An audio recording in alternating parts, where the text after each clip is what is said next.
Welcome to rowdy சிங்காரன் சமையல். இப்ப நம்ம பண்ண போறது பால் பாயாசம். அதுக்கு நமக்கு ஒரு கப்பு சர்க்கரை, 1 லிட்டர் பால், வறுத்து வச்ச சேமியா, மில்க் மேடு யூஸ் பண்ணிக்கலாம், கண்டென்ஸ் மில்க். இது உங்களுக்கு ஆப்ஷனல், நான் மட்டும்தான் யூஸ் பண்ணிக்கிறது. அதுக்கப்புறமா 100 கிராம் ஜவ்வரிசி, முந்திரி, திராட்சை, அதுக்கப்புறமா 10 ஏலக்காவை, 1 ஸ்பூன் சர்க்கரையில் பொடி பண்ணி வச்சிருக்கோம். அதுக்கப்புறமா பசுநெய். ஃபர்ஸ்ட் நம்ம பால் எடுத்து அடுப்புல வச்சுக்கலாம்.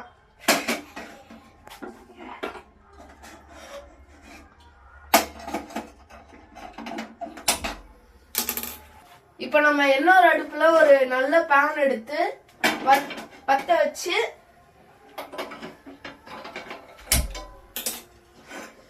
ஜவ்வரிசியை போட்டு நல்லா வறுத்துக்கலாம்.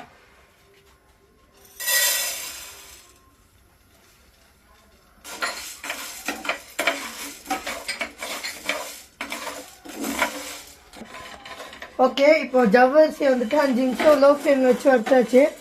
அடுத்து இதை எடுத்து ஒரு ஓரமா வச்சுட்டு 1 லிட்டர் தண்ணி எடுத்து அடுப்புல வைக்கணும்.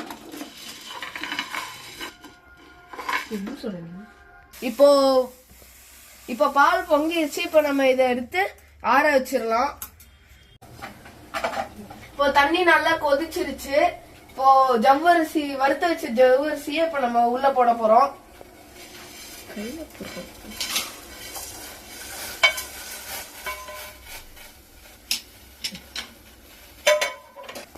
ஓகே, இப்போ நம்ம இதை போட்டோன்னு கொஞ்சம் நல்லா மிக்ஸ் பண்ணிக்கிட்டே இருக்கணும், இல்லாட்டி அடி பிடிச்சிடும்.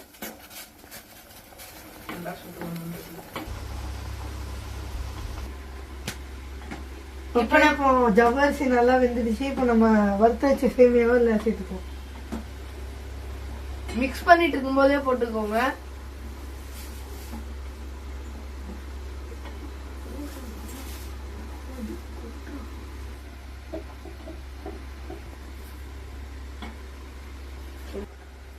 ஓகே, இப்போ இந்த சேமியாவை 5 நிமிஷம் வேக விட்டுக்கலாம்.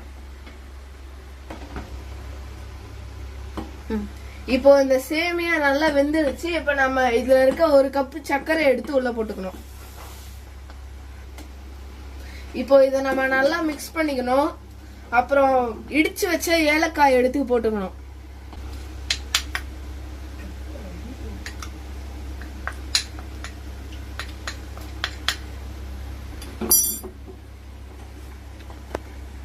இப்போ இத நம்ம நல்லா மிக்ஸ் பண்ணிக்கலாம். இப்ப நம்ம ஒரு புது பேன் எடுத்து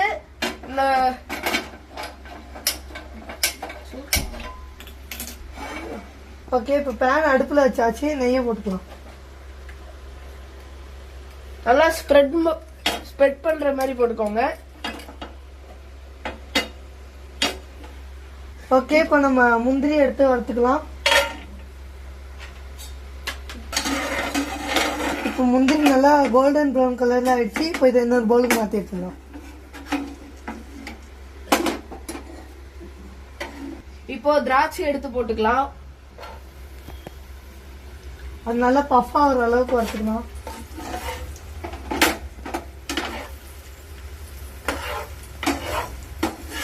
இது தெறிக்கி.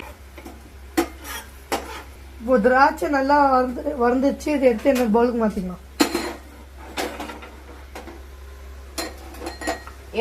ஓகே, இப்போ நம்ம முந்திரி திராட்சையும் வறுத்து எடுத்தாச்சு. இதுவும் நல்லா வெந்துடுச்சு. இப்போ நம்ம இதுல பால் சேர்த்துக்கலாம். 1 லிட்டர் பால் மிக்ஸ் பண்ணிக்கலாம்.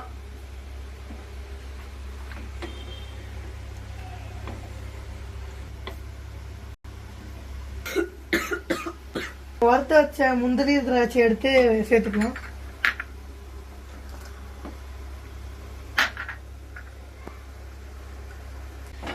ஓகே, நம்ம இப்போ முந்திரி திராட்சை வறுத்து நெய்யை எடுத்து இந்த பால்ல சேர்த்துக்கலாம்.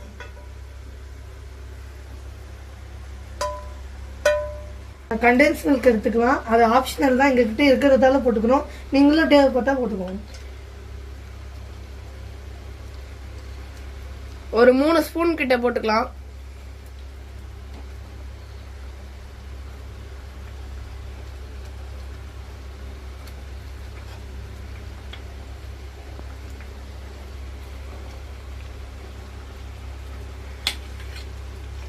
இப்போ இந்த பால் பாயாசம் ரெடி ஆயிடுச்சு. இப்போ ஸ்மெல்லு கூட நல்லா வருது. இப்போ நம்ம இதை ஆஃப் பண்ணி ஆற வச்சுக்கலாம். ஓகே, இப்போ பாயசம் நல்லா ஆறிடுச்சு. இப்போ நம்ம இதை எடுத்து பவுலில் மாற்றிக்கலாம்.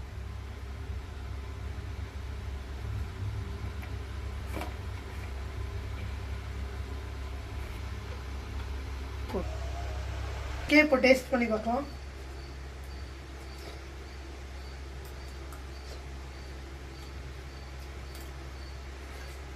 ரொம்ப நல்லா இருக்கு, ஸ்வீட்டாகவும் இருக்கு. ஆமாம், நீங்களும் இதை வீட்டில் ட்ரை பண்ணி பாருங்கள். Happy new year. Happy new year.